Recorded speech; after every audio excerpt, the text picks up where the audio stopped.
Welcome to the Miracle Hour podcast, where you can experience the life-changing message of healing, freedom, blessing, and salvation. As God's end-time prophet and apostle shares to you the heart of the Lord, here's our host, Apostle Renato D. Carillo. Samahan po natin ang Tatay Apostol, ang lingkod ng Diyos, in the book of Romans, chapter 16 to 17, sa Revelation may pamagat na the power of faith. And I read, "For I am not ashamed of the gospel of Christ, for it is the power of God to salvation for everyone who believes, for the Jew first and also for the Greek. For in it, the righteousness of God is revealed from faith to faith. As it is written, the just shall live by faith." 2 Corinthians 5:7. "For we walk by faith, not by sight." Nang minsan ako po'y nananalangin, ay nagsalita po ang ating mabuti at dakilang amang sama sa langit. At ito po ang sabi niya, "Sabihin ko daw po sa inyong lahat, na siya po ay pasalamatan natin sa mga blessings na Kanya pong binigay sa atin." Now, ang tanong pong malaki ay ito. Kayo po ba ay nagpapasalamat sa Kanya? Araw-araw, oras-oras, maya't maya, sa mga blessings na binigay niya sa atin? Past, present, and future? Yun po yung utos niya. Siya raw po'y atin pong pasalamatan sa mga blessings na Kanya pong binigay sa atin, past, present, and future. Now, maaaring masabi ninyo, hindi ko pa siya nahahawakan. Hindi ko pa siya nabibilang. Hindi ko pa siya nakikita. Hindi ko pa siya nakakasama sa church. Wala pa yung aking mga ini-expect na remittance galing abroad. Yung mga customer ay hindi tumatawag. Hindi pa ako nakakapagsimula ng negosyo. Wala pa kami pinipirmahang kontrata. So paano ko siya papasalamatan sa mga blessings na ginawa niya sa akin, past, present, and future? So hindi po natin siya pinapasalamatan kasi meron na po tayong nakita. Meron na po tayong nahawakan. O yung ating pamilya po yung nasama na natin sa church. O dyan na po yung mga open doors na pinapasok na po natin, yung mga opportunity po ay overwhelming. At yung pong favor ay very evident sa company, sa school, sa profession natin, sa family, sa ministry, at sa lahat ng area ng buhay natin. Hindi po natin kinakailangan may makita, may mahawakan, o may marinig bago po tayo magpasalamat sa Kanya. Ang kailangan po natin ay sumunod sa utos niya. Ano po utos niya? Pasalamatan natin siya. Bakit natin siya pasasalamatan? Kasi meron po siyang ginawa sa atin. Ano po ang ginawa niya? Siya po ay nagbuhos ng pagpapala. Amen? Yun po ang basis natin. Nag-uutos po siya. Ikalawa, nagsabi po siya na siya po'y nagbuhos ng pagpapala. Kailangan paniwalaan po natin yun. Na kahit ala po tayong nakikita, nahawakan, narinig, at di pa natin nakakasama yung ating pamilya sa church, at di pa natin nararamdaman na parang magaling na magaling po tayo, ipaniwalaan po natin na siya po'y nagsasabi ng totoo. Dahil siya po ay Diyos na hindi nagsisinungaling. Now listen to this carefully, please. In the book of Numbers 23:19 to 20, I read, "God is not a man that He should lie." Ano po ang pagkakaiba po ng Diyos sa tao? Hindi po siya tao. Siya po ay Diyos. At dahil siya po ay Diyos, hindi lamang siya makapangyarihan sa lahat. Hindi niya lang po kontrolado ang lahat. Hindi niya lang alam ang lahat. Hindi niya lang nakikita ang lahat. Kundi siya po ay tapat sa lahat ng kanyang sinasabi. Yun po ang nature ng Diyos. Siya po ay nagsasabi ng totoo. Ang tao, lalo pag wala sa Lord, hindi naman lahat, pero marami mga abogado ay normal na po magsinungaling. Minsan, nakakalungkot, may mga Kristiyano, pastor, bishop, na natututo magsinungaling, hindi man sinasadya, pero kadalasan ay nagagawa kasi napipressure. Ang Diyos po, hindi napipressure, hindi natatakot, hindi nabibigla, hindi nag-aalala. Hindi siya pwede magsinungaling. Yun po ang pagkakaiba ng Diyos sa tao. Nor a son of man that he should repent. Ano raw po ang pagkakaiba ng Diyos sa tao? Hindi siya tao, hindi siya nagsisinungaling, at hindi siya anak ng tao. Siya ang gumawa sa mga tao. Now, watch this. Nor a son of man that he should repent. Bakit kinakailangan mag-repent po ang buong mundo sa kasalanan niya? Kasi siya po yung nagkasala. Bakit hindi kinakailangan mag-repent ng Diyos? Wala siyang kasalanan. Siya po yung perfecto, matuwid, tapat, at siya po ang nagpapatawad ng kasalanan ng sangkatauhan. Now, hear this. Has He said, and will He not do? That is a question. Siya ba ay magsasalita at hindi niya gagawin? Then, basahin natin ang Bible, from the Old and New Testament, lahat ng sinabi niya, lahat ay ginawa niya. Wala siyang sinabi kahit isa na hindi niya ginawa. It was proven, accurate, satisfying, truthful, reliable, current. Kaya nga po ang tawag sa Diyos at sa kanyang salita ay infallible. Ano po ba ang ibig sabihin ng infallible? Perfect, flawless, free from any error, unchanging, changeless. Now watch this. Or has He spoken and will He not make it good? Question. Siya po ba yung magsasalita at di niya po ito tutuparin, di niya ito gagawin?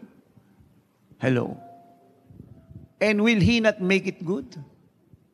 Nang sinabi niya po kay Adam at kay Eve na pag kinain niyo ang bungang kahoy patungkol sa masama at mabuti, kayo po yung mamamatay. Tinupad po ba niya yun? Hello. Of course.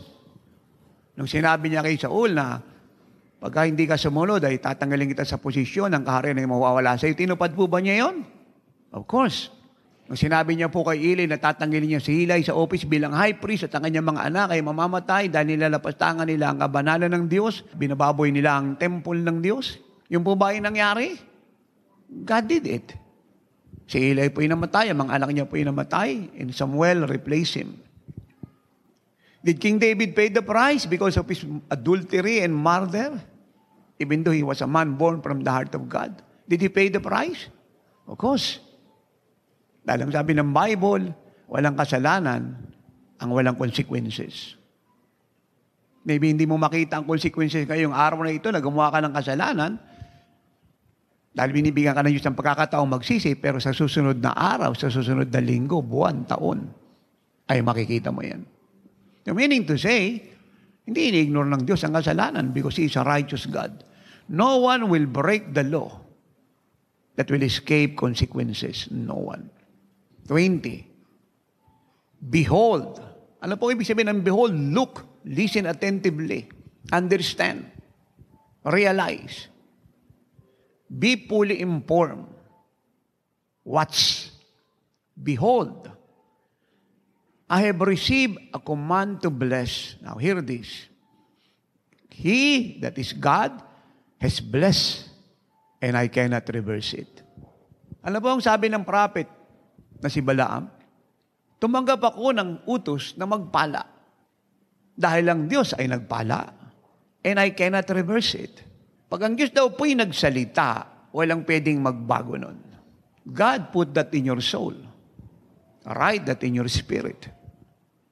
Pag ang Diyos po'y nagsalita, walang pwedeng magbago nun. Even the prophet cannot reverse it. No president, prime minister, United Nations, Russia, China, Arab nations, billionaire, banker, politician, celebrity, well-known personality, famous personality, has the power to reverse what God said. Yung pong sabi ni Balaam sa wicked king na si Balak. Sapagat gusto po ni Balak na i-curse ng propetang si Balaam ang Israel. Kasabay po ng pag-alok po ng pera, ginto, kayamanan. But he refused. And he answered this truth. I cannot reverse what God said because God have already blessed the people of God. God said, sabihin ko daw po sa inyong lahat, Jesus is our shield, na nakakonek sa buhay ng apostol at sa ministeryong ito, na magpasalamat daw po tayo sa Kanya paulit-ulit maya't may araw at gabi sa mga pagpapalang ibinigay niya sa atin, and no one can reverse that. What God bless are blessed, forever blessed. Walang kakayahan si Satan ng sitwasyon ng pangyayari na watch me now. Ang sino mang tao, anumang puwersa, lakas, union, organisasyon, ang may kakayahang alisin ang ating pagiging blessed because God have already spoken, we are blessed.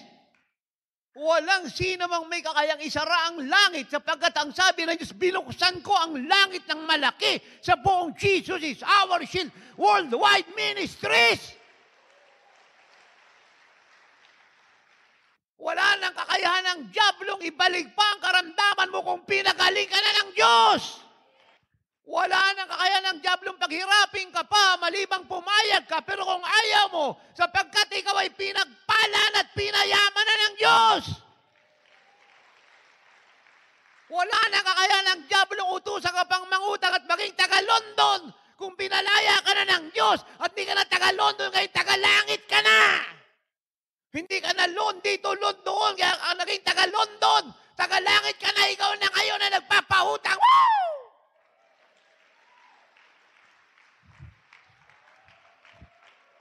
Mahina pumalakpak ang mga blessed, so much blessed, forever blessed na tao sa lugar na ito. Walang kakayahan ng lindol, ang bagyo, ang COVID-19, ang virus, ang impyerno, sino pang impakto sa ibabaw ng lupa at gulo ng mundo na baguhin ang katotohanan, tulog tayo o gising, we are blessed.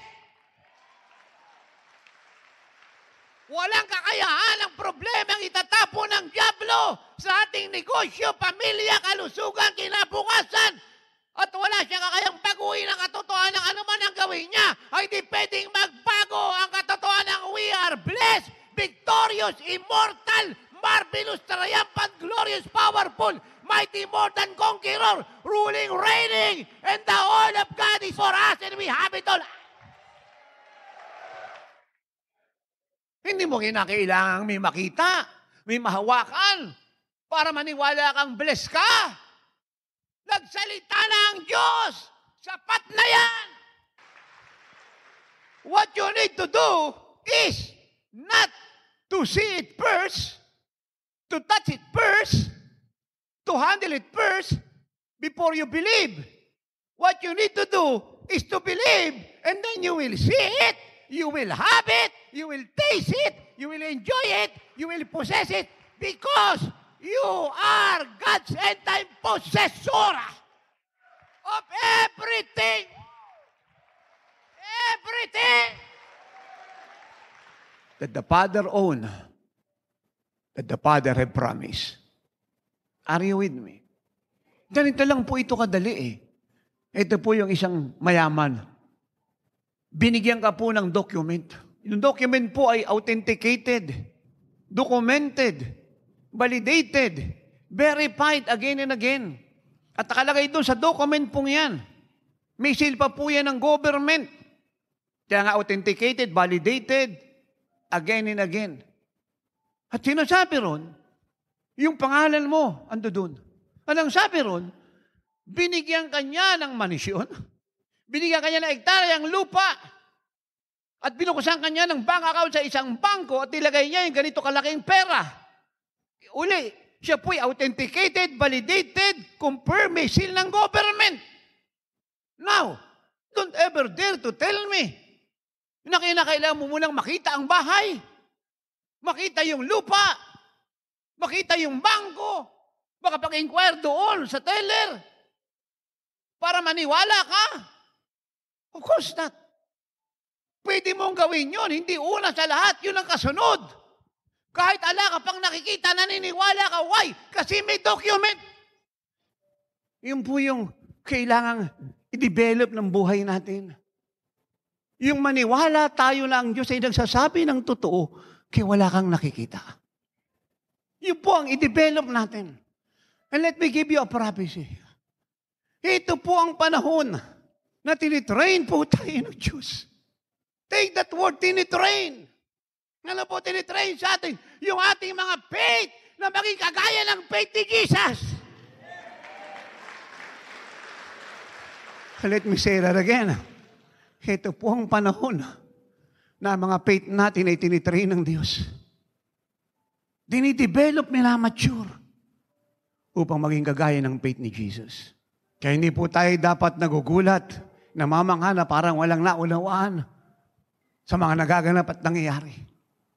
Because the truth is this, God not only controls all things, sees all things, knows all things, and put everything under His authority, but God also is waiting for our response. Anong response mo? Pag nakikita mo ay hindi maganda, nararamdaman mo, kabaliktaran sa in-expect mo, makikita mo sa pamilya mo. Tapos katatapos mo lang mag-pray, katatapos mo lang mag-ayuno. Will you doubt God? Or will you still believe God and praise God? That is the question. What is your response? In-expect mong breakthrough sa negosyo, hindi nagkakaganong baliktad ang nangyayari, savings mo mukhang nauubos. And yet, bigay ka ng bigay. What is your response? Will you back out? Will you murmur? Will you complain?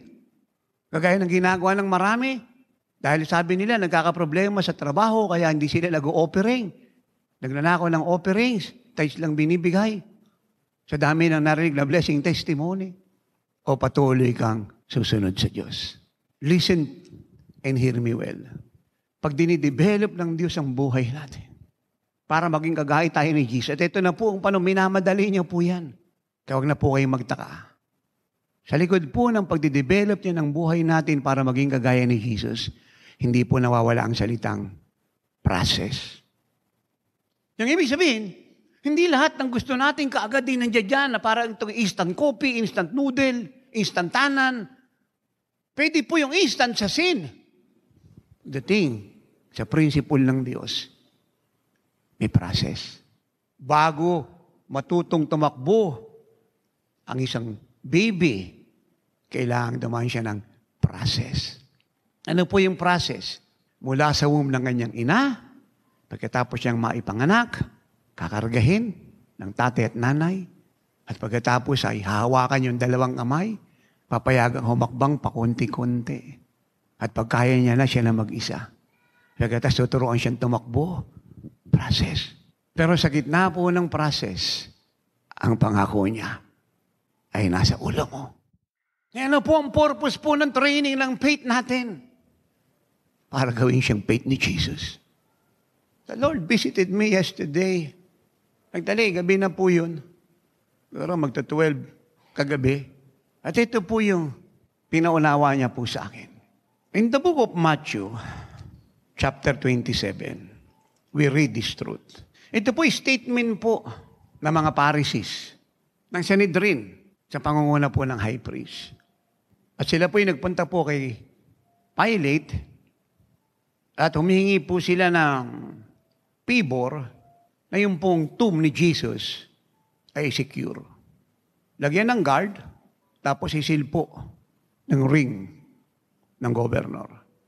Ang reason po kasi, kahit patay na po si Jesus, nakita nilang nakrusipay, sila po yung nagpakrusipay. Nakita po nilang ibinaba sa cross. They were there, mocking, laughing, rejoicing falsely. Nakita po nilang inilibing sa garden tomb. Pero meron po silang takot. Kasi sila po yung humihingi ng favor kay Pilate na bantayan po si Jesus na nakita po nilang namatay. Isn't that amazing, no? Patay na, pinababantayan pa. Meron po silang takot. Na kailangan yung kanilang demand sa governor na si Pilate, ibigay nila yung ring, itatak sa tomb, doon sa rock. Pagkatapos maglagay ng guard, para i-secure po yung libingan. Meron silang takot. Alam niyo kung anong takot nila? Ito po yung takot nila. Matthew 27:63. The Pharisees saying to Pilate, Sir, now watch me now. Listen closely. We remember, kahit po masasamang tao, no, murderer nakakaalala. Ano po naalala nila? While Jesus was still alive, how that deceiver said, after 3 days, I will rise. Ano po takot nila? Ano po kinakatakutan nila? Nakita nilang si Jesus, pinako sa cross. Amen? Binaba sa cross. Nilibing. Nilagyan ng bato yung libingan. Tapos ito sila, pupunta pa kay Pilate. Kailangan may guard. At may silang ring ng governor. Yung tomb. Dahil sila po may malaking takot. Ano po ang takot nila? Naalala nila, Jesus said, pagkalipas ng 3 araw, babangon ako. Isn't this so absurd and ridiculous? Yung pinapatay nila, kinakatakutan nilang mabuhay. It's so amazing. Na kahit ayaw po nila na maniwala sa mga himalang ginawa ni Jesus, dito yung mukhang naguguluhan sila. Na kung si Jesus ay mabubuhay, mukhang himala ata yun. And so interesting and so amazing, kung si Jesus ay mabubuhay, may bato yun, sino maglalabas kay Jesus? Ang bigat ng bato. Mukha atang totoo sinasabi niya at ang Diyos ay magpapadala ng anghel at gagawa ng himala.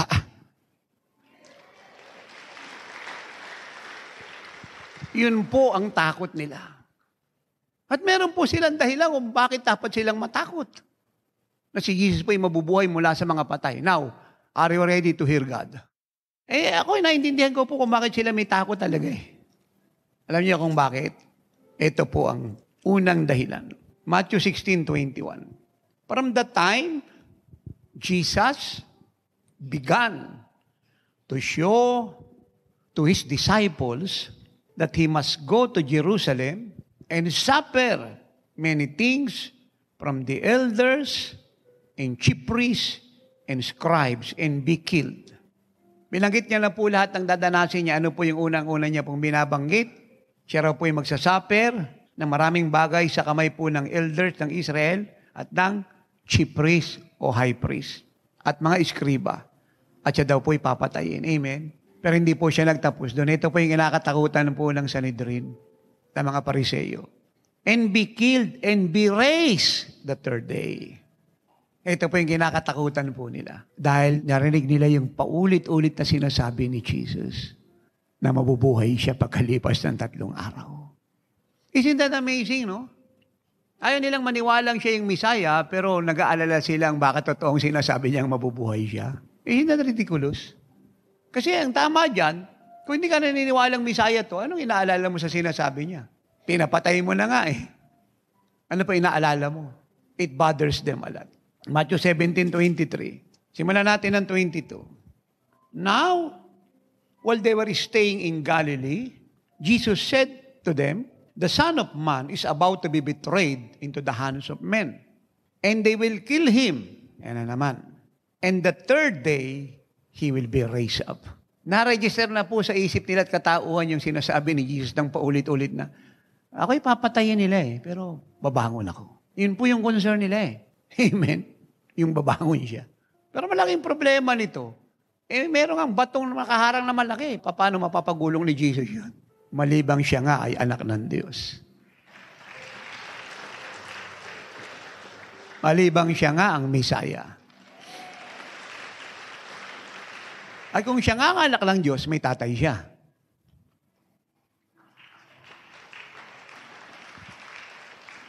At dahil may tatay siya, makapangyarihan yung tatay niya, kaya ng tatay niyang buksan ang libingan at alisin ang batong mabigat.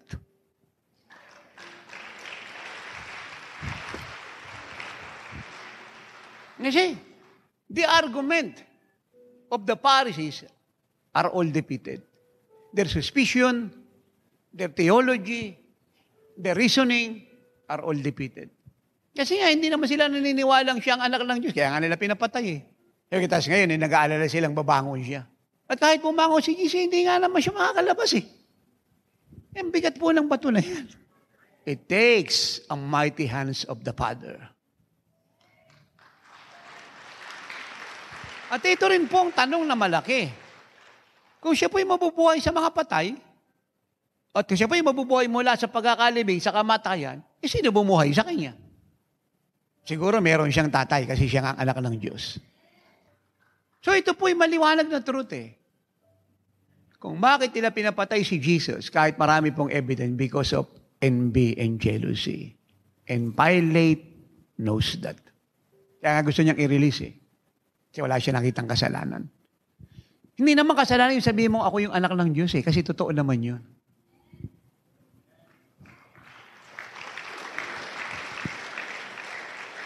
Marami namang lumabas eh, bago si Jesus eh. Nag-claim na sila Messiah pero nangamatayan at nanatiling patay. Pero si Jesus ang sabi niya, papahirapan nila ako, ipapako nila ako, papatayin nila ako, pero mabubuhay ako. Glory! Siya lang po nagsabi nun. At yung sinabi niya ng Diyos sa anak ay pinatotohanan ng Diyos Ama. Amen? Matthew 20:19. Simulan po natin ang 18. Jesus said, "Behold, we are going up to Jerusalem, and the Son of Man will be betrayed to the chief priests and to the scribes, and they will condemn him to death." 19. "And deliver him to the Gentiles to mock and to scourge and to crucify, and the third day he will rise again." Matthew 26, verse 32, simulan po natin ang 31. "Then Jesus said to them, all of you will be made to stumble because of me this night. For it is written, I will strike the shepherd, and the sheep of the flock will be scattered." 32. "But after I have been raised," at yun po ay pagkalipas ng 3 araw, "I will go before you to Galilee." Isang aklat, Matthew, kinonfirm ng Book of Luke, Mark, and John. Pero sa isang aklat lang, ilang ulit pong sinabi ni Jesus ang salitang siya po ay mabubuhay mula sa mga patay. Ilan? 4. Paulit-ulit. Hindi pa po siya namamatay. Sinasabi niya lang siya po ay bubuhayin ng Ama. Wala po siyang nakita, pero naniniwala siya ang Diyos ay nagsasabi ng totoo. And God said, sabihin mo sa mga anak ko, pasalamatan nila ako sa mga biyaya.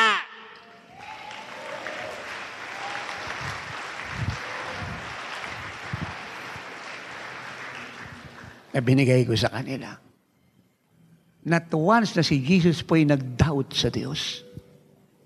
Oh, the Father is training our faith to become the faith of the Son of God. Do you understand the revelation? Yung lahat ng sinabi ng Ama kay Jesus ay hindi niya lang pinaniwalaan. 4 na ulit niyang sinabi, paulit-ulit sa harap ng mga alagad, mga tao at ng mga Pariseo. And we must follow the same principle. At yun yung sinasabi ko, na pag nagbigay ang Diyos ng revelation, binitiwan ni Tatay, basahin mo, panoorin mo, bulay-bulayin mo, isigaw mo, ideklara mo, ipropesiya mo. Kaya wala kang nakikita, maniwala ka, ang Diyos ay nagsasabi ng totoo sapagkat hindi siya tao na nagsisinungaling at di siya anak ng tao, siya ang gumawa sa mga tao at hindi siya pwedeng magsisi ng kasalanan. Ano po ang dapat nating matutuhan kay Jesus? He believed God. Hindi siya nagbago ng confession. Meron ka ba dinadaanan ngayon, minamahal? Pera, negosyo, trabaho, pamilya, karamdaman, o ibang bagay? Don't change your faith. Don't change your confession.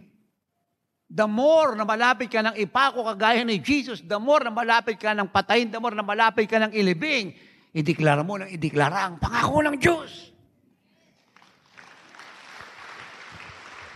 Dahil pagkatapos mong mailibing, resurrection follow.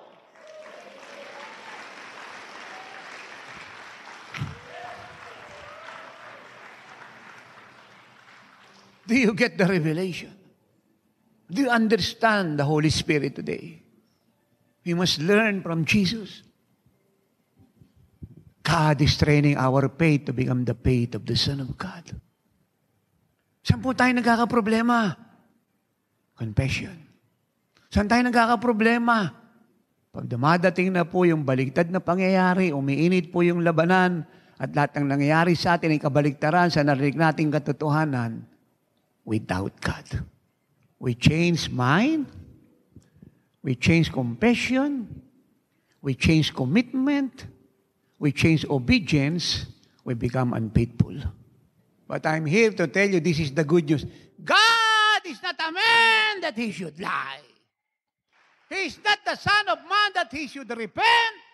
What God say He do, what He promised, He fulfill. When God said, it's time to praise me because I bless you, your past and your present and your future, it's time to praise the Lord.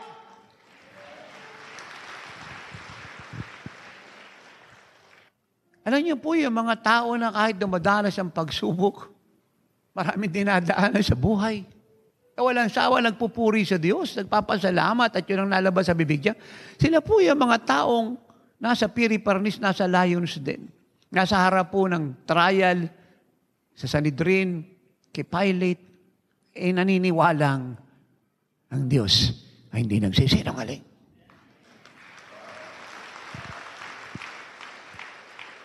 Ang Diyos ay nagsasabi ng totoo.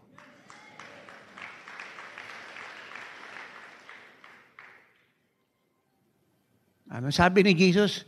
Sasaktan nila ako, magbabata ako ng maraming hirap, ipapako nila ako, at ang nakakalungkot, iiwanan ako ng mga alagad ko. Pero ang Ama ay kasama ko. At pagkalipas ng 3 araw, babangon ako. Ano po ang dapat nating matutuhan kay Jesus? Huwag po tayong humanap po ng kakampi natin na asawa at anak para kumbinsihin po tayo. Pag narinig mo ang salita ng Diyos, makumbinsi ka na.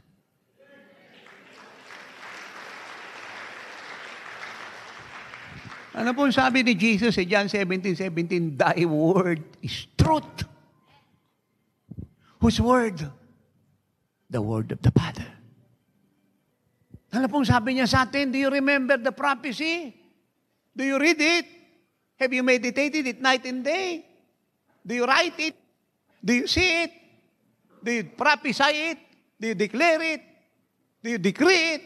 Ngayon sabi niya, ngayong taong ito, imbiyan, aapaw daw tayo sa pag-ibig, kagandahang loob ng Diyos at dakilang katapatan. Do you believe that?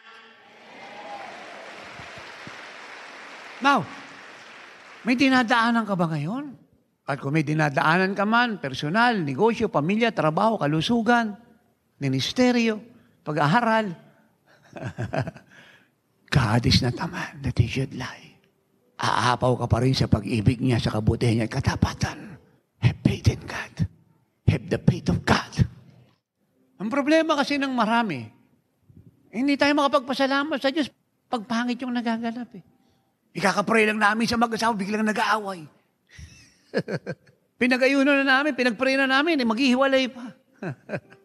We tend to believe the devil more than God. Bigay ako ng bigay. Saka naman ako nawala ng trabaho. Saka ako naalis sa kumpanya. Jesus said, bubugbugin nila ako, papahirapan ako, iiwanan niyo ako mga alagad ko, ipapako ako, papatayin ako, pero mabubuhay ako. Hindi niya sinabing, bubugbugin nila ako, papahirapan ako, ipapako ako, papatayin ako, ililibing ako, patayin ako. Hindi po siya nagtapos sa negative. Ang ending ng lahat ng negative ay mabubuhay siya. Ano po ang dapat nating gawin na tinuturuan tayo ni Jesus? The Father is training our faith to become the faith of the Son of God. Ano? Di ko ano po yung nangyayari, kahit gaano kapangit yan, kahit lahat ay gawa ng Diablo, deklara mo pangako na Diyos, kasi totoo lahat yan at hindi nagbabago yan. Ano po ang dapat pa nating matutuhan kay Jesus? Wala siyang pakialam sa gawa sinasabi ng Diablo. Ang puso't isip niya ay nasa salita ng amang siya po'y bubuhayin. Yan po matutuhan natin. Wala tayong pakialam sa sabi ng Diablo, sa gawa ng Diablo, sa panggugulo ng Diablo. Ang puso't isip natin nasa pangako ng Diyos. Ang pamilya mo'y blessed, negosyo mo blessed, trabaho mo blessed, pag-aaral mo blessed, buhay mo blessed. Your glory days are here and your future is greater than your past. So thank God for He bless your past, your present, and your future. Are you with me? Are you still there? What are you saying? What is your confession? Nagpangit ang nagaganap. Yung diablo naniniwalang hindi nagbabago ang Diyos at ang salita niya. Pagkatapos mga anak ng Diyos, hindi makasagot kung bless siya. Kasi may pinagdadaanan eh. Alam niya, ang Diyos nandiyan dyan, buhay, makapangyarihan, totoo lahat yung narinig niya, mga patutuo na yan, yung word of God, totoo yan. Kaya lang ang problema, doon siya nakatingin sa gawa ng diablo at siya nangyayari sa kanya. Kaya hindi siya makapagpasalamat. Kaya kadalasan nalabas sa bibig niya, murmuring, complain, accusation. So to make the long story short, lahat ng kinukumpis niya ngayon ay bunga ng unbelief. Kalalakad niya lang sa tubig. Kakatanggap niya lang ng himala kahapon. Grabe, naranasan niyang glory. Lahat ng sakit niya gumaling. Yung biyaya bumuo sa buhay niya. Kahapon lang yun. Then sumunod na araw, kagaya ni Pedro, lumulubog na siya roon sa dagat.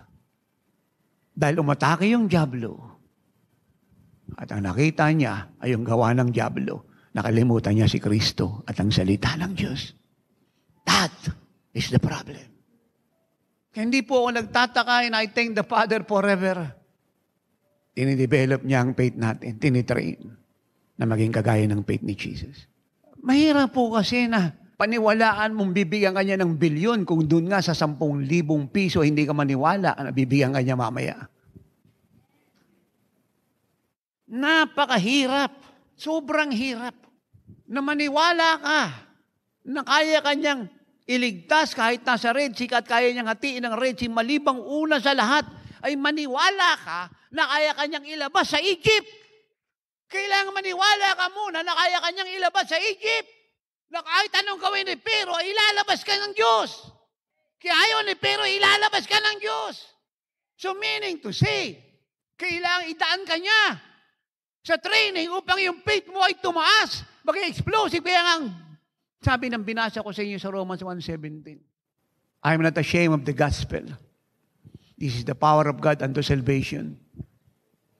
To them who believes, first to the Jew and second to the Greeks. For in it, the righteousness of God is revealed. From faith to faith. Naliwanag na po sa inyo yun? From faith to faith. Yan pong ibig sabihin nun. Hindi po yung nangyayari sa marami ngayon. Ay kasi may dinadaanan ako sa trabaho, hindi muna ako magbibigay ng mga offering, nanakaw muna ako, tight lang ako. Hindi po yun yung sinasabi ng from faith to faith. Yung ginawa ng iba, from faith to faith.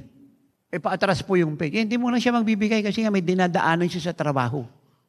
Kaya yung kanyang from faith to faith, ito. Ay, hindi from faith to faith, yung kanya ito siya. From faith to doubt.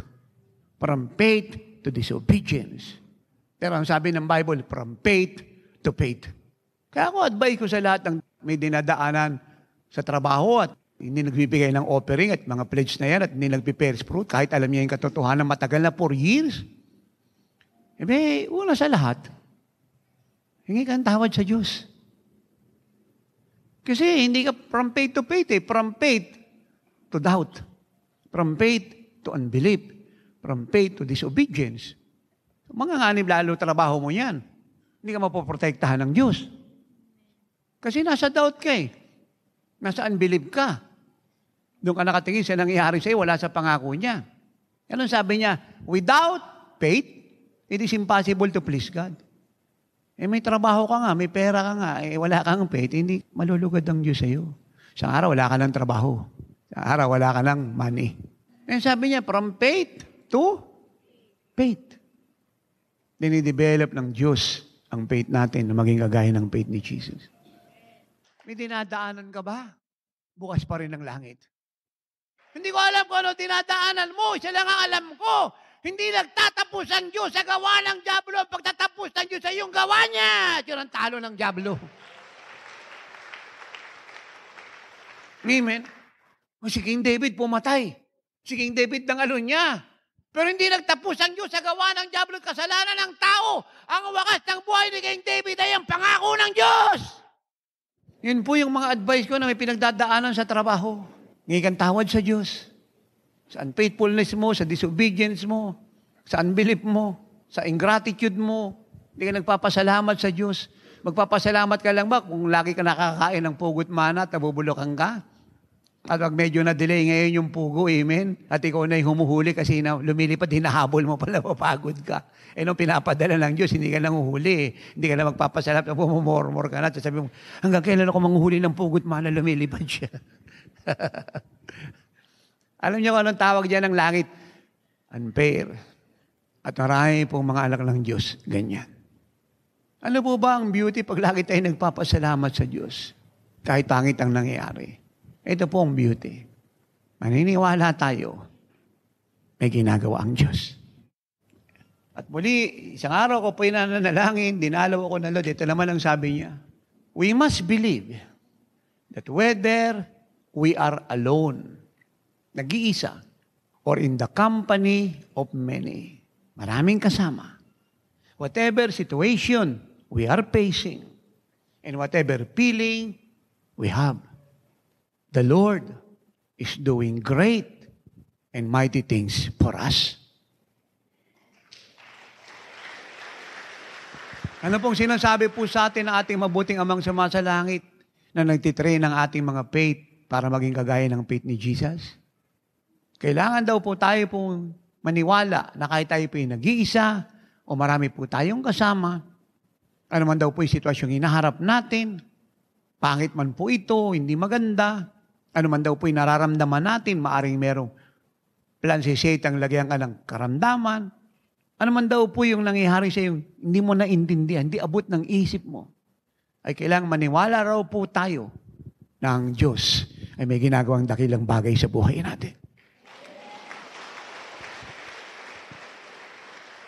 Kaya kung naniniwala ka, meron siyang ginagawang dakilang bagay, and then, it's time to praise the Lord. It's time to bless the Lord. Bakit si tatay umiiyak rito kanina pag kinakanta po natin yung mga awit na yan? He has done marvelous things. He has done wonderful things. He has done glorious things. He has done great things. Paulit-ulit na lang. Why? Kasi yun naman ang totoo eh. Dahil naniniwala tayong meron siyang ginagawa. Dahil meron siyang pinangako. Kaya lagi lang naman nagiging problema po natin, doon po kasi tayo nakatingin sa nangyayari sa atin eh. Ang gusto po ng diablo, i-confess natin yung nangyayari sa atin, kaysa i-confess natin yung pinangyayari ng Diyos sa buhay natin at yung mga pangako niyang tinutupad niya dahil hindi siya pwedeng magsinungaling. Yun po ang problema. Kaya kinakailangan yung atin pong faith ay kagaya na ng faith ni Jesus, na ano man ang mangyari sa atin, ang confession natin ay, it is finished, God did it. Dapat ang confession natin, Father, into thy hands I commit my life. Ngayon po yung dapat nating matutuhan sa Panginoong Hesus. Sa gitna ng nangyayari sa Kanya sa cross, ang puso't isip niya nasa Diyos. Wala sa nagaganap sa Kanya. Ulitin natin ha. Ang puso't isip niya nasa Diyos habang siya po'y nakapako sa cross, dying. Ang puso't isip niya nasa Diyos, nasa pangako ng Diyos. Wala sa nangyayari sa Kanya. Oo, dalhin po tayo ng mabuting amang sumasalangit sa kalagayan ng pananampalataya ng Panginoong Hesus. Ang puso't isip niya wala sa nagaganap sa Kanya. Nasa Diyos. At pangako ng Ama, pagkalipas ng 3 araw, ibabangon kita. You know what?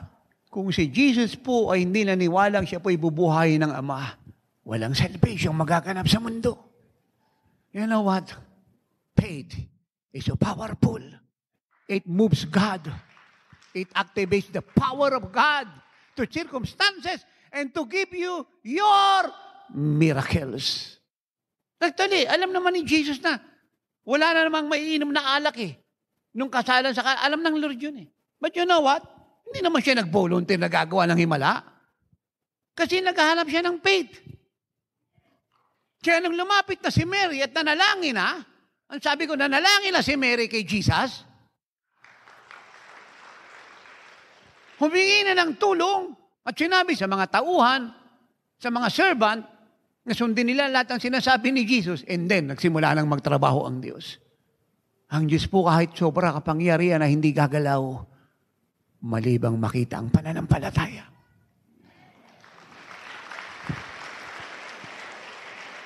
Marami po nagtatanong, bakit napakaraming gumaling nung lumakad si Pedro sa kalsada ng Jerusalem? Nadilabas ng mga tao, yung mga may karamdaman, inilagay doon sa dadaanan ni Pedro sa Jerusalem. Actually, agora po yan, ang sabi marketplace. Talaga marami pong tao roon. At yung desire nila, madaanan lamang sila ni Pedro at yung anino ni Pedro, tumama sa kanila at sila pong lahat ay gagaling. So saan sila nakakuha lang ng understanding? Simply because hindi naman nila gagawin yung malibang merong bagay na unang naganap at naging daan upang magkaroon sila ng ganong desire. At bakit po gumaling po lahat po ng dinaanan ng anino ni Pedro? Actually, yun po yung presence ng Holy Spirit na nag-overshadow sa kanya. Bakit? Kasi sila po yung merong faith eh. Nung lumabas lang si Pedro, apostol ng Diyos, tamaan kami ng shadow nito o ng anino, lahat kami gagaling. They have the faith to be healed. Ang tanong, paano sila nagka-faith? Saan ang galing yun? Hindi naman nag-preach si Pedro eh. Lumakad lang. Paano na-develop yung faith nila? Saan nagmula yun? Ito po siya. You remember, nung pagkatapos ni Peter gumawa ng himala at saka si John in Acts 3:1-10, yung lumpo for 40 years ay nakalakad. Pinersecute po sila ng Sanhedrin. Pinakulong po sila. Pagkatapos nilang hatawin, sila po'y pinalabas ng kulungan. Tuloy-tuloy po agad si Peter at si John sa mga kapatiran na ng time pong yun ay nasa upper room. At sinabi po nila yung nangyari sa kanila. Yung threat ng Pharisees, pinagbawalan silang mangaral sa pangalan ni Jesus. So ang ginawa po ng mga apostle, because we don't know retreat, we don't know surrender to the enemy, what we know is the enemy will surrender to us. Up to the last breath we have, we don't know the word surrender to any enemies. Because they are powerless. They will surrender to us without any long fighting and trying hard to defeat them. Nag-pray sila na empower sila ng Diyos. So in-empower po sila. Sabi ng verse 29 ng Acts 4 hanggang 31, dumating ang Holy Spirit, nalindol po yung lugar na kinalalagay nila. And all of them again were filled with the Holy Spirit. Yun na po ikalawa na sila inabaptize ng Holy Spirit. Yung lugar na kinakalagyan po nila yung nalindol. That is Acts 4:29-31. Ang sabi na Acts 4:33, with great power. Now watch me now, with great power. Grabe, no? Kasi yung binigay sa kanila ng Holy Spirit, tremendous. Kaya nga, nilindol yung kinalalagyan nila. Sabi, yung visitation masyadong malakas. Kaya ang term, with great power, the apostles perform signs and wonders and preach intensely the resurrection of Jesus Christ. Yun po ang naging daan kung bakit ito pong mga tao sa Acts 5:12-16 ay nilabas ang mga may karamdaman because they have heard the preaching of the gospel. They have seen the miracles the apostles perform. Yun po ang naging daan upang yung faith nila ay lumabas. Ang tawag po doon yung faith nila na develop as they hear the preaching of the gospel, as they see the miracles that the apostles have performed.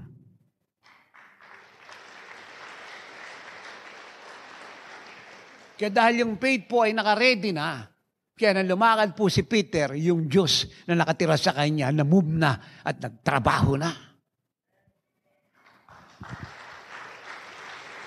Again, faith is so powerful. It moves God. It activates the power of God to give you your miracles. Basahin niyo po ang Bible again and again. That is the case. Yung pong isinilang pong paralyzed sa Lystra. In Acts 14:7-8, and let us go there. Ito pong istoryang ito ay very simple and so clear. So simple to understand. Yun po yung expertise ng apostol eh. Pinapaunawa sa lahat ang kasulatan sa kasimplihan. Hindi ginagamitan ng pinag-aralan at karunungan para maging komplikado ang truth. The apostle present the gospel in its simplicity. The word of God na madaling intindihin ng lahat. And I read Acts 14:7-10. And they were preaching the gospel there. And in Lystra, a certain man without strength in his feet was sitting, a cripple from his mother's womb, who had never walked. Ito po yung sinasabi natin, lumpo mula pagkabata, hindi po nakalakad. 9. This man heard Paul speaking. Paul, observing him intently and seeing that he had faith to be healed, said with a loud voice, "Stand up straight on your feet," and he leaped and walked.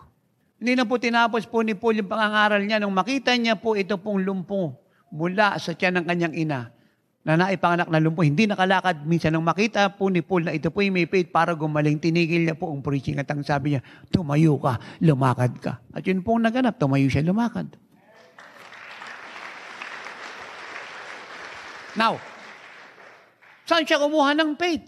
Doon po sa sinasabi ni Pablo.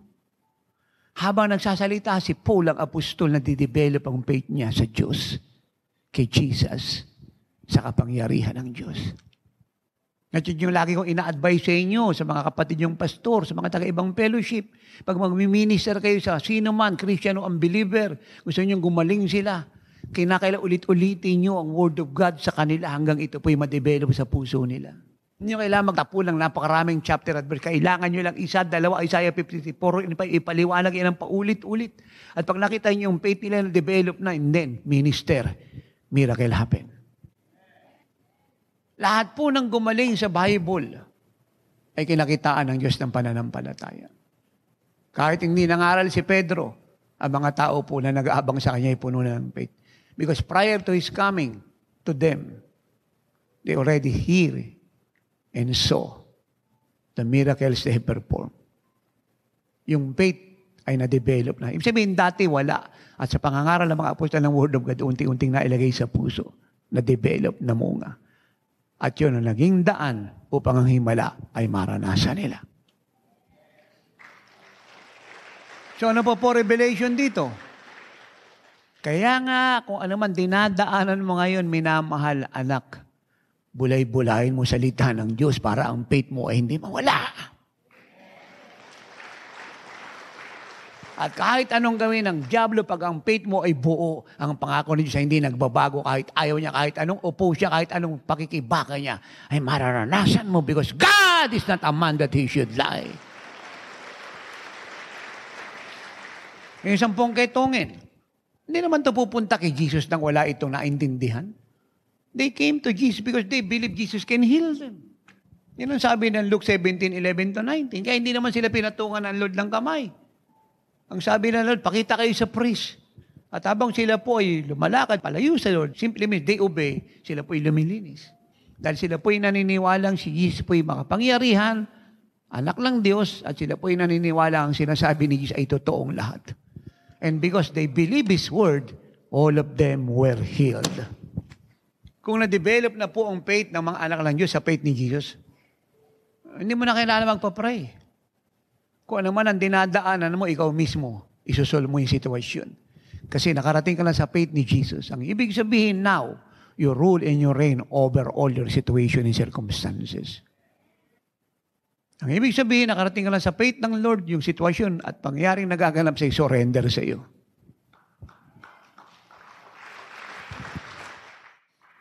Alam niyo kasi, iba ang word of God sa salita ng hari, presidente at emperador. I am not ashamed of the gospel. It is the power of God unto salvation. Ano pong ibig sabihin ng apostol? Ang ibig sabihin ng salita ng Diyos ay makapangyarihan. Bakit natin sinabi makapangyarihan? The power of God unto salvation. Ang salita niya sa makapangyarihan, nagliligtas ang salita ng Diyos. Nagpapagaling, wala akong kausap dito, nagpapalaya, nagbabago ng buhay. Nagiging daan upang ang maraming himalay mangyarit maganap. Kaya lagi ko na lang sinasabi sa inyo, paulit-ulit, hindi ako nagsasawa. Ano man ang nararanasan mo, ano man ang nangyari sa iyo, i-confess mo ang word of God, huwag yung dinadaanan mo.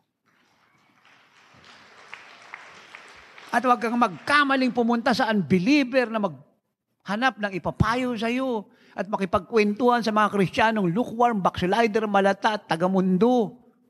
Wala silang sasabihin sa iyong maganda. Nahihigit sa salita ng Diyos. Ang gawin mo ay balikan ang revelation na binitiwan sa iyo. Kunin mo yung Bible mo, basahin mo, isigaw mo, ideklara mo, ipropesya mo, ikanta mo, ipanalangin mo, ipagpasalamat mo, habang ginagawa mo yan, may nangyayari sa iyo. Hallelujah. Why? Walang salitaan Diyos na walang kapangyarihan.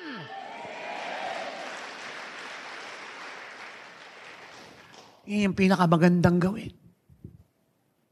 Hindi ako nagsasawang i-remind kayo mga anak, mga minamahali rin abroad. Ano man ang nangyayari sa personal, negosyo, trabaho, pampamilya, o ano pang uri ng sitwasyon yung hinaharap mo. Confess the word of God. Declare the promises of God. Praise God. Sumayaw ka, huwag ka lang mahiya dyan. Sabihin ng asawa mo, unang nangyayari sa'yo, sumasayaw ka. Hindi, mabuti na yun kaysa humahagulgul ka.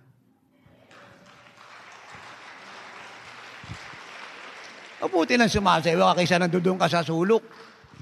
Nakanganga ka ron, depressed ka at biktima ka ng dyablo. Huwag ka lang mahiya kahit sino pa makakita. Lumukso ka, lumundag ka, sumayaw ka, mag-speaking ka, magpuri ka at magsabi ka, may ginagawa ang Diyos. Hallelujah! Jericho kulap! I am triumphant! I am glorious! I am victorious! I am healthy! I am wealthy! I am immortal! I am like Jesus! The devil is under my feet! At sorry na lang yung mga virus na yan, takot sa akin yan. Hindi ako tinatablan yan! Ang lahat ng sama ay akin! I am blessed! So much blessed! Forever blessed! Wala akong sakit, malakas ako, malusog, hindi ako tinatablan ng bakterya. Cancer, hindi ka pwedeng lumapit sa akin. Glaucoma, katarata, high blood, epilepsy, ano pa gusto mo sa talas? Walang tatalab sa akin, laya!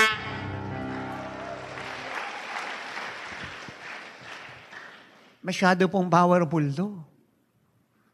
Kaya nga malungkot ang Diyos pag marami po nilalaro ang Word of God. Sabi ng marami, sabi ni Lord.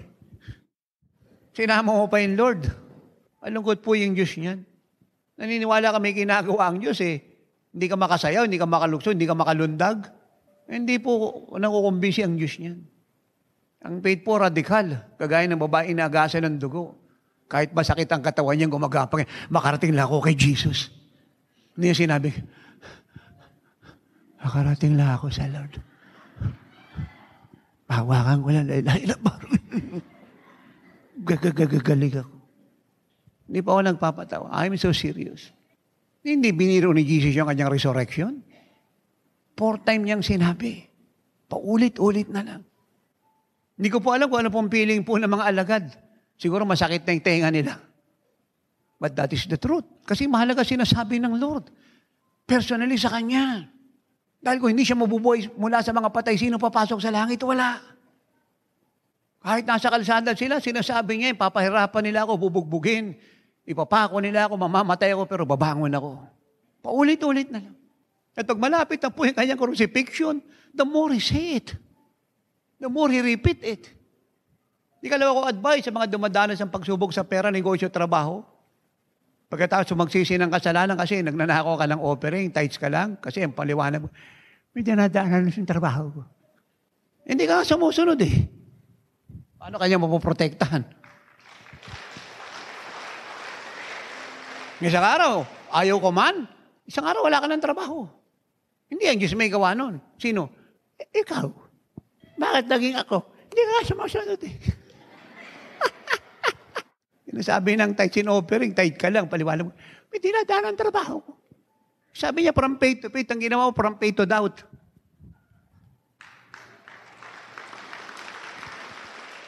Ano po ba yung from faith to faith?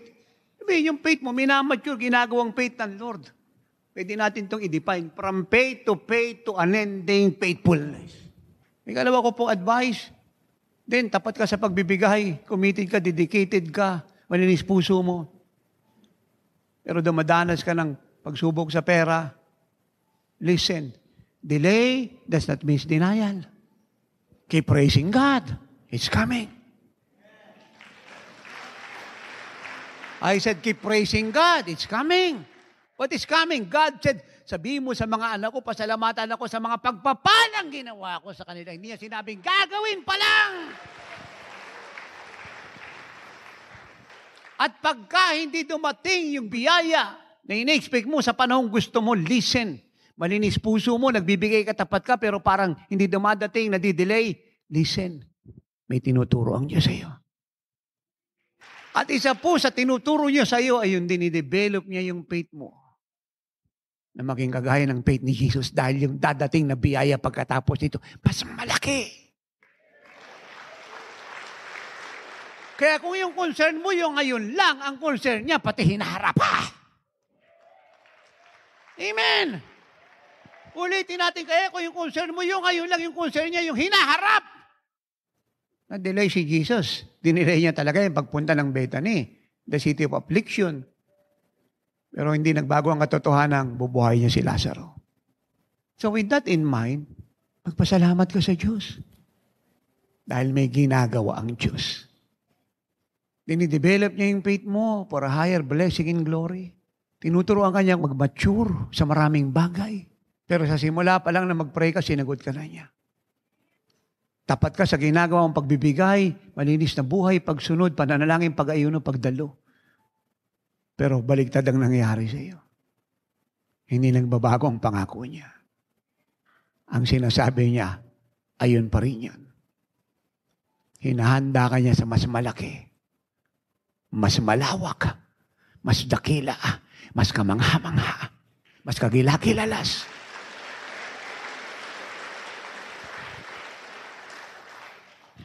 Ang kailangan mo'y magpakatapat sa sinimula ng Diyos sa buhay mo at dati mo nang ginagawa sa Kanya. At itaas mo pa yan. Ngayon po sinasabi natin ng mga apostle, kami po nagbubukas ng revelation. Sumasagot ng mga tanong at dinadaanan ng sino man. Kasi alam niyo, ang diablo, walang kakayahan ng diablong pigilin ang pangako. Kahit anong gawin ng diablo, wala siyang kakayahan. Ang tanging may kakayahang pigilin niya ng Diyos lang. At hindi niya pinipigil kasi ayaw niyang ibigay sa iyo.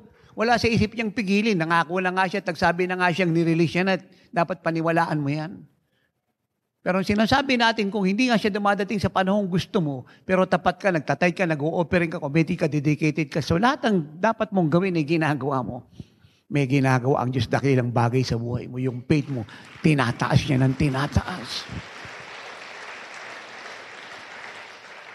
Parang si David yan eh. Siguro akala lang marami, napatay na ni David si Goliath eh. Tapos na. Isa pa lang si Goliath, may 4 pa siyang kapatid. 5 yan sila.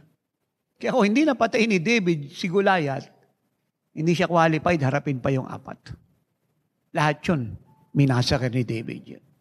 Kaya si Goliath, training ground niya.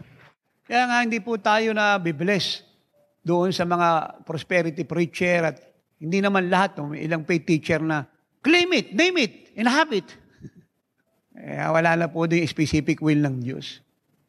Lagi kong sinasabi, claim it, name it, have it. Ayun, nakakita siya sa sasakyan. Yung claim it. Ilihans mo, claim it. Iyon na yan, iyon na yan. Yung pangalan ng sasakyan na yan, Puniraria de la Paz. Yan yung model. Yung pinakiklaim ng Diyos sa iyo, purihin ng Panginoon, hindi sasakyan, eroplano, na mismo.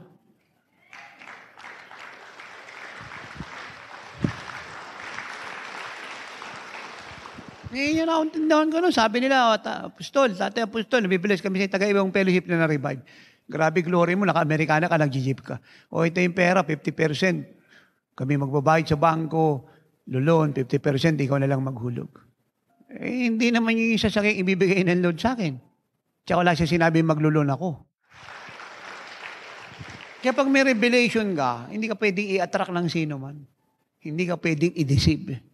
Hindi ka pwedeng i-pressure. Lalo na nanindigan ka. Actually, yung mga iba, hindi naman sila na-deceive, hindi na-pressure eh. Nakakita lang sila ng kakampi kasi gusto rin nila. Pag may revelation ka, hahawakan mo yan. Tan yung revelation ni Jesus. Paulit-ulit na lang yan. 4 na ulit. Amen. Hinahanap ko talaga yan sa Bible. Sabi ng Holy Spirit, buksan mo rito yan. Bukas ako lang bukas. Di nakita ko. Amen. 4 na ulit. Isa lang yung confession niya. Even doon sa ibang chapter at verses, sinasabi niyang, iiwanan niyo ako. Amen. They will strike the shepherd and the sheep will scatter. Pero pare-pares yung sinasabi niyang, paparusahan nila ako, ipapako nila ako, papatayin nila ako. At yung pinakamabigat na diin niya, paulit-ulit na lang, pagkalipas ng 3 araw, babangon ako. Yung revelation niya, hindi niya binitiwan. Ako naniniwala ako. Friday, kinurusipay ang Lord. Sunday, bumangon siya. At ito pa nga po yung problema ng mga kulto. Pero paano naging 3 araw yun? Kina-question po nila yung 3 araw na nabuhay yun. Kaya nga sinasabi natin, Friday, Saturday, Sunday. Pero paano naging 3 araw yun? Ang problema mo kasi ginagamit mo Gregorian. Ginagamit namin yung Hebrew. At huwag mong kakalimutan, kulto, si Kristo hindi Romano, Hudyo. Yung bilang ng mga Hudyo at kalendaryo ng Hudyo at ng mga Romano, magkaiba. At para wala ka ng problema, huwag mo ng problemahan yan kung di mo maabot. Importante, bumangon siya para maligtas ka, magpasalamat ka sa Diyos. Amen. The Father is training our faith to become the faith of Jesus. Ano mo sabi ng Ephesians 4? Kasi hindi po pwede yung faith na dala natin. Sinabi ko na noon pa yan eh. Sa dadating na move ng Diyos. Kahit gaano kadakila ang visitasyon ng Diyos, kahit gaano kadakila ang invasion gagawin niya, pag di mo tinapatan ng faith yan, you will miss it. Remember, it is the only faith that will move God and activate His power. No other thing but faith. Ako mismo, nung nagsimula tayong mag-minister, I learned. I have discovered yung malalim kong prayer life, fasted life, maganda, mahalaga, pero kulang. When I minister, I must believe God. Because faith moves God. That is the only way God will move. When you expect that He will move. When you expect that He will do something. That you expect that great things happen. Regardless of negatives. Now, sinabi po ng Ephesians 4:7-11 ang reason kung bakit po binigay ng Diyos ang fivefold ministry gift. Sino-sino po yung nasa fivefold? Apostles, prophets, evangelists, pastors, teachers. Ano po ang reason? Verse 12. Number 1, for the equipping of the saints. Number 2, for the work of ministry. 3, for the edification of the body of Christ. 4, verse 13, till we all come to the unity of the faith. Whose faith? The faith of Jesus. Till we all come to the unity of the faith and of the knowledge of the Son of God, to a perfect man, to the measure of the stature of the fullness of Christ. Remember, bababa na si Jesus. Ayaw niya po magpakasal sa bata. Kaya napakahalaga na tayo pero sa nila malalim ang communion sa Lord. Alam niyo, ano pong problema po na maraming mga ngaral na nauna po sa akin? Kumapit na lang po sila sa mga teaching ng nakalipas eh. Actually, in a positive statement, sabihin na lang natin tama po yun. But they don't want fresh revelation. New revelation. Again, yung new revelation galing sa Bible yun. Hindi na-discover ng mga una nagturo sa kanila. Kaya kahit may move ang Diyos ngayon, they know that, but they are excluded. And sometimes, left behind.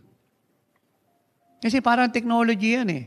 Noong 1995, nasa CBS kami, si nanay biglang dumating, may dala pong box na ganito kalaki. Sabi ko, ano yan? Sabi niya, cellphone. Sabi niya, para marami kang makausap. Sabi ko, istorbo sa buhay ko yan, sa prayer life ko yan. Hindi mo kailangan maraming makausap. Amen. Totoo po, sinabi ko, istorbo yan. Sabi niya, hindi pa, malaki na ministry. Paano yung magpapakancel? Talagang, so to make the long story short, tinabi ko sa kanya na gagamitin ko yan, pero sa paraang gusto ko kasi istorbo sa buhay ko yan. Yan po yung dapat niyang maunawaan. Di kasi ibig sabihin may cellphone ka blessing na yung cellphone mo. Sino sa inyo naniniwala na magkaroon ka ng cellphone at natuto ka mag-Facebook nagbago na yung daigdig mo? At yung oras mo nabawasan. So binuksan ko po yung karton. Ganito po kalaki yung cellphone. Parang 9mm na baril. Amen. Ganyang kalaki. Hindi mo na pwedeng gamitin sa panahon natin yung ganyang kalaking cellphone. Phase out na yan. Ngayon, ganon-ganon lang. Andun ka na.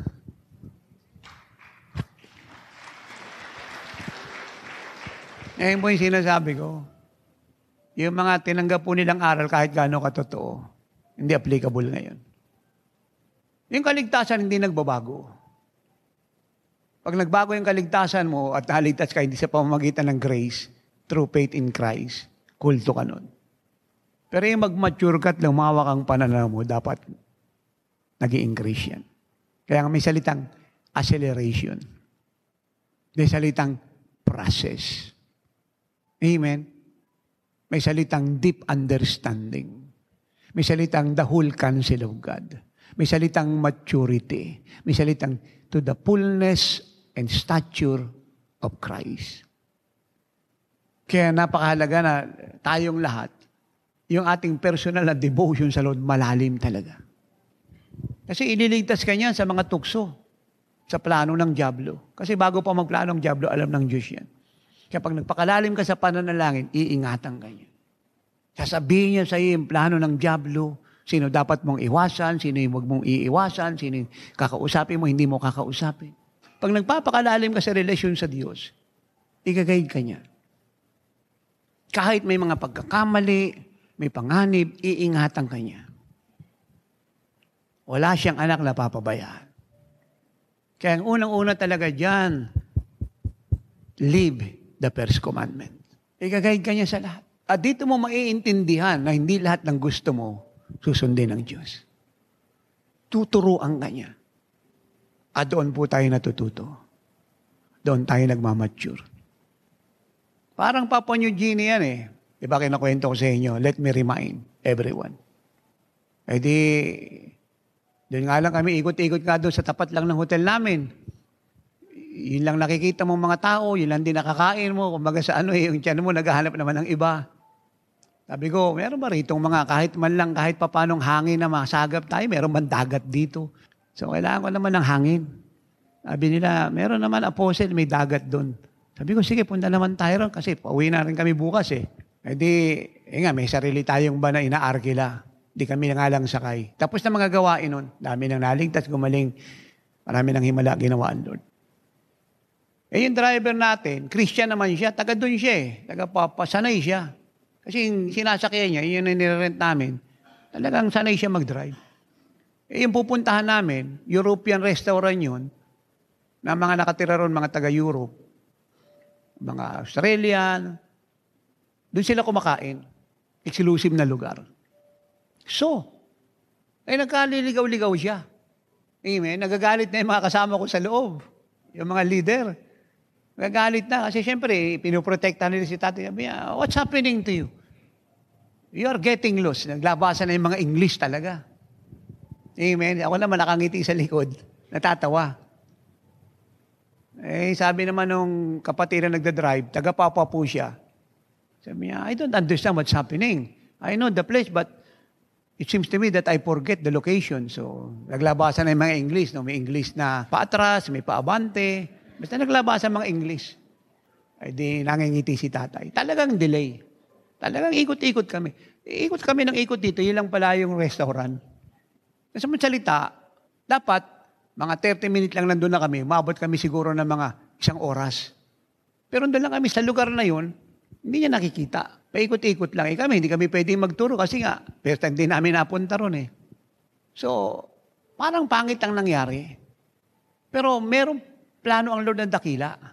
Kasi nung time na yun, yun yung oras na kami po'y dumating doon, bunga ng pagkalate na dumating yung anak ng ambasador. At yun yung gusto ng Diyos na mamit ko yung anak ng ambasador. Kaya nung makita nung anak ng ambassador na nandoon ako at may mga camera nga kasi nagtitaping ako, lumapit siya. Sabi niya, ikaw yun, napapanood namin sa TV. Di nagkwentuhan nga kami, anak ng ambassador babae. Siya nga yung sekretary ng Prime Minister ng Papua, Pilipina.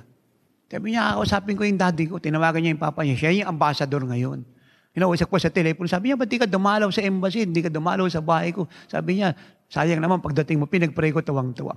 So yung pong delay na yun, parang pangit na nangyari, inalaw ng Lord upang yung oras ko ay tumugma sa oras ng pagdating ng anak ng ambasador.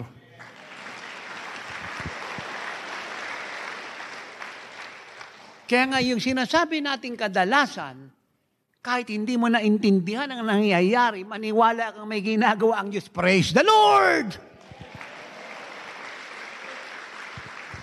At doon tayo matututo ngayon ng paraan niya. Payapa ka lang muna. Kasi kadalasan tayo kasi mga Pentecostal people, tayo mga Spirit-filled people of God o children of God. Kasi sanay tayo na puro si Satan to lahat eh. Kaya minsan, kahit ang Diyos po yung may gawa, nalulungkot siya kasi si Satan to lahat, nire-rebuke mo, hindi nagbabago pangyayari kasi nga, hindi nga si Satan eh. Amen. Kaya kahit hindi mo naintindihan, just trust God. Magpuri ka, pumayapa ka, at yung faith mo, huwag mong payagang maging murmuring. Ina-raise ng Diyos yung pangyayari. Kung dumating kaming maaga ron, mamimiss namin siya. O mamimiss niya ako. Kaya eksaktong pagpasok namin doon sa restaurant, dagat nga katabi nung nag-taping ako, siya namang pagdating niya at nakita nga ako. Hindi ako lumapit sa kanya, siya yung lumapit sa akin. At kung nagmadali kami roon na kumain, gusto pa nila sa loob kami kumain, sabi ko, huwag tayo sa loob. Dito tayo sa labas. At nung makita ko po, dagat po yun, sabi ko, mag-taping muna tayo habang umu-order sila ron para hindi sayang oras. Kasi ganun ako eh. Sinasabi ko sa lahat, pag tayo nakarating sa isang lugar, opportunity ito, hindi tayo lagi nandito mag-taping tayo. Ang sabi nila, tatay, pagod ka na po, kulang ka sa tulog. Pag-taping tayo, huwag niyo akong paliwanagan ng ganyan. Opportunity ito, sayang yung panon, laki ng binayad natin dito. Hindi tayo lagi makakarating dito. Let us grab the favor of God. Mag-taping tayo. So, kung ako yung nakinig na pumasok sa restaurant at nagmadali, hindi niya ako makikita. Kasi, ang trust sa Diyos ay mahirap ipaliwanag sa kaisipang ng taong matalino.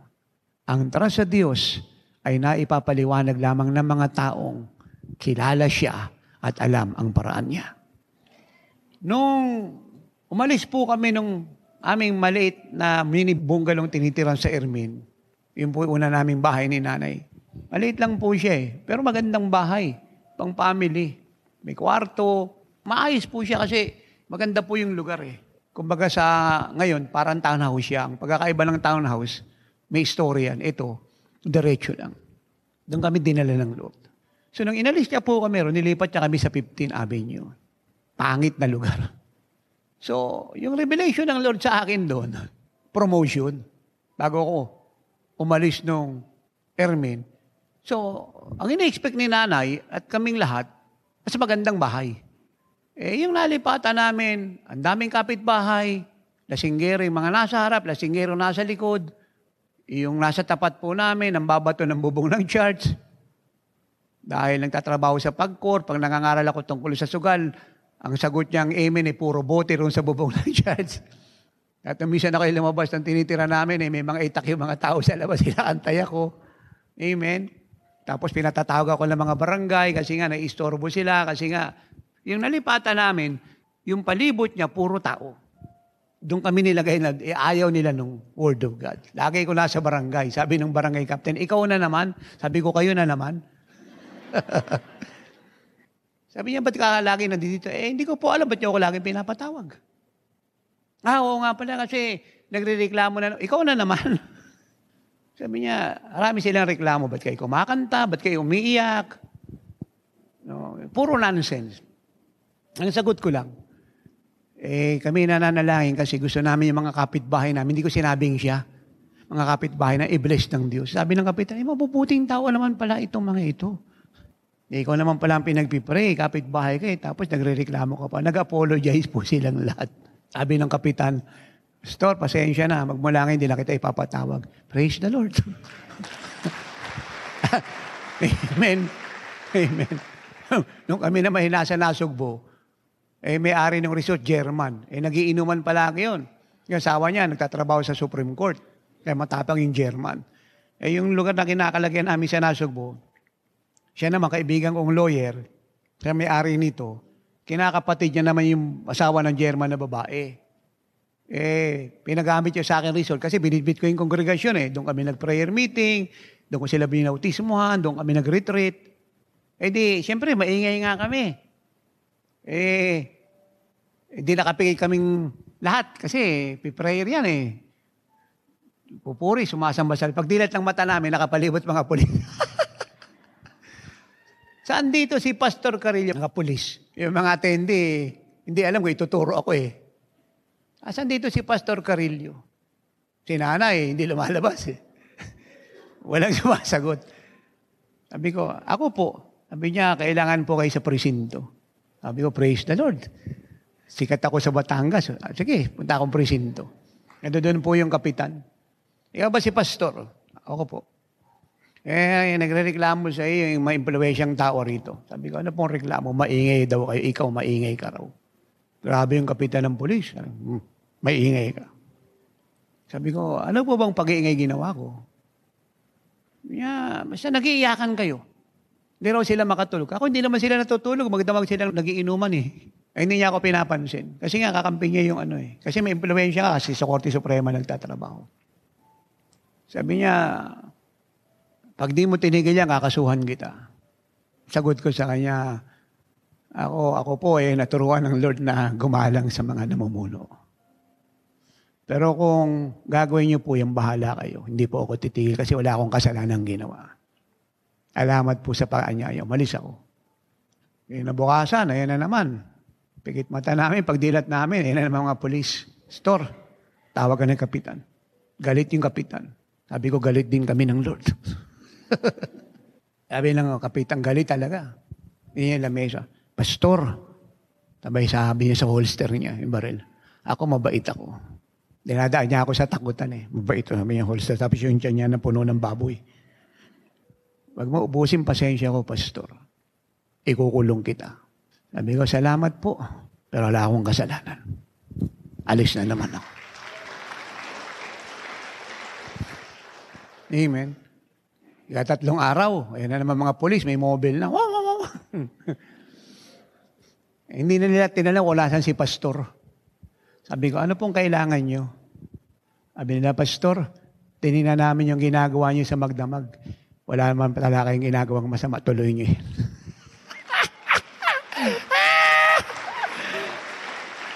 Listen? So, pangit ang nangyayari. Pero pag nanindigan ka sa katotohanan, may ginagawa ang Diyos.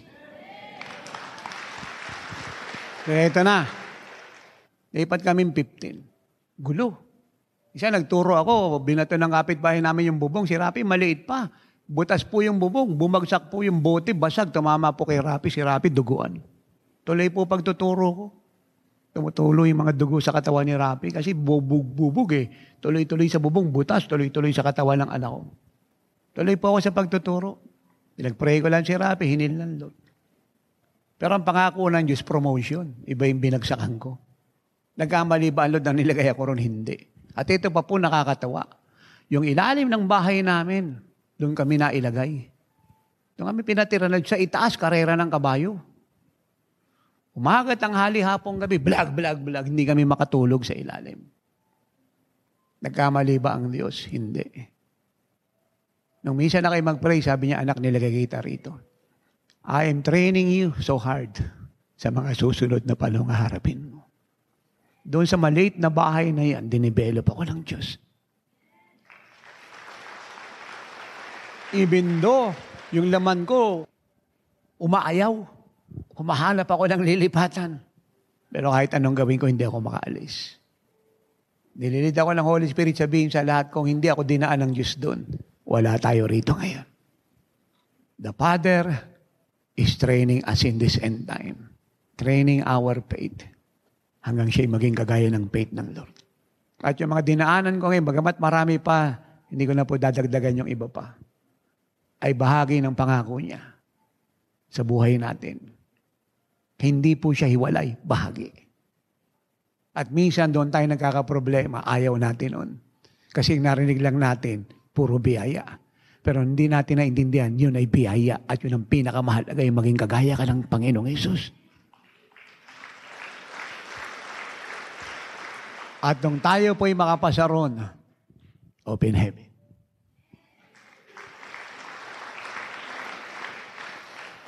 Kaya dapat, wag matigas ulo natin. Yung iba po kasi nagmumurmur, nagko-complain, nagiging rebellious. Dapat hindi. Ang pinupoint ko po rito, ano man ang mangyari, hindi mo man naunawaan, hindi mo man gusto, magtiwala ka sa Diyos, ang pangako niya hindi nagpapago. At ang reason lang ng Ama kung bakit niya inaalaw ang bagay na yan, may tinuturo siya sa iyo. At yun ang dapat mong maunawaan at yun ang dapat mong madiskubre. Sapagkat ibig niya na yung matututuhan mo, pakinabangan mo hanggang bumaba siya. We grow in pain. We mature in trials. We become unshakable pag dumaan po tayo sa kamay ng Diyos. Ang mga totoong lingkod ng Diyos, hindi lang nabubuhay sa karanasan ng nakalipas. Hindi lang nabubuhay sa karanasan ngayon. Hindi lang nabubuhay sa karanasan bukas. Sa bawat araw, sa bawat panahon, kasama niya ang Diyos. Meron siyang karanasan mula sa Diyos. We don't live in the past experience. We don't glory in our present experience. We triumph in our future experience as we follow the Lord. Yan po ang qualified na mga leader. Mga lalaki at babae ng karanasan. Nang nakalipas ngayon at nang hinaharap. Sila ang mga credible leader. Mga lalaki at babaeng binigyan ng Lord ng kakayahang mamuno. Ang pamumuno ay kagaya ng ehemplo ng Panginoon. Minuulit ko, ang lahat ng purpose ng pagkukwento kong ito isa lang. Ang pangako niya hindi nagbago. At ito'y ngayon na.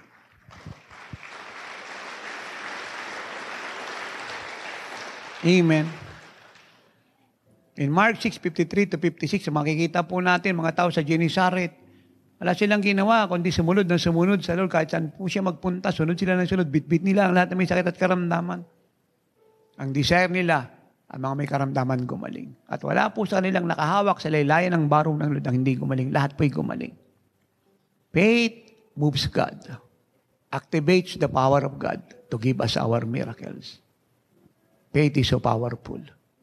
The just shall live by faith.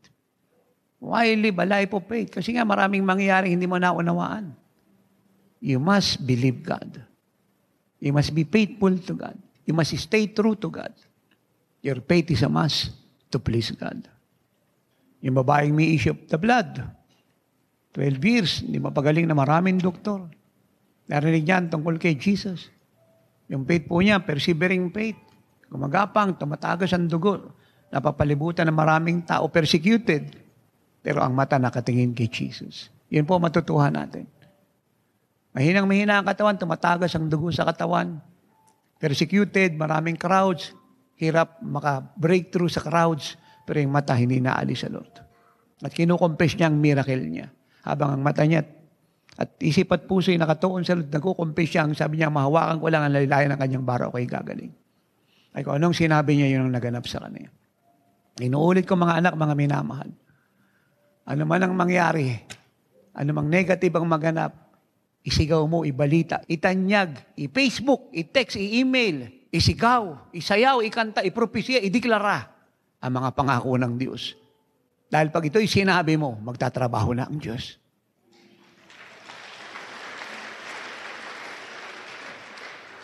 Sa lahat po ng nagaganap sa atin, hindi lamang sa larangan ng first fruit, tithe, and offering, sa lahat ng bagay na nagaganap sa atin, na kumukover sa lahat ng buhay natin hanggang maging kagaya tayo ng Lord. Alam mo pong pagsubok ang daanan natin, dalawang bagay lang po ang hinahanap ng Diyos. Love and faith expressed through obedience. Wala pong ibang hinahanap ang Diyos, ito lang. At itong lagi nating ibigay sa Diyos. Walang problema sa Diyos, walang nagbago sa Diyos, wala siyang pangakong nakalimutan niya, wala siyang pangakong binawasan niya, ang sinabi niya, ang pangako niya, pinangako niya, wala nang pwedeng magbago nito. Ang blessing na ibibigay niya sa atin, nakocover sa lahat ng bahagi ng buhay natin mula sa kapayapaan, kagalakan, karunungan, kaligtasan ng ating pamilya, kalusugan, umapaw na biyaya, financially, emotionally, materially speaking, ay hindi kayang pigilin ng sino man. Pero sinasabi ko sa inyo, the Father is training our faith. Bringing our faith to a highest level till it becomes the faith of the Son of God. He is coming. Kaya ang issue ng pangangailangan ay matagal nang resolve. Tapos po siya. Hindi nagbago ang Diyos. Ang pangako niya hindi nagbago. Ang kailangan natin pagkaunawaan. With that in mind, the best thing to do is to praise God. Anong sabi niya as I close? Sabihin mo sa mga anak ko, pagpalain nila ako, purihin ako at pasalamatan sa mga biyayang binigay ko sa kanila.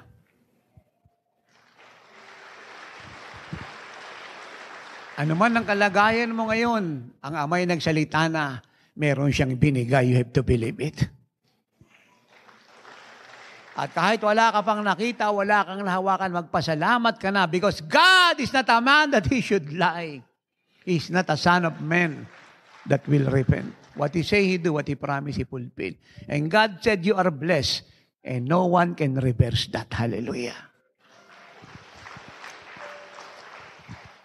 It's blessing time. It's praising time. It's glory time. It's our time. Because God reign, we reign. Because God rule, we rule. Because God reigns forever, hallelujah, we rule, we reign forever. Thanks for listening to Miracle Hour Podcast. If you are blessed with our program and want to know more about the Lord, like us on our Facebook page at www.facebook.com/JIOSWM and subscribe to Jesus is Our Shield Worldwide Ministries YouTube channel. Our time is running out. Jesus is coming any moment. Apostle Renato D. Carrillo is mandated by God to bring the church to its full potential and to live like Jesus. Have a part in this end-time move of God. Pray, fast, and give to the work of the Lord.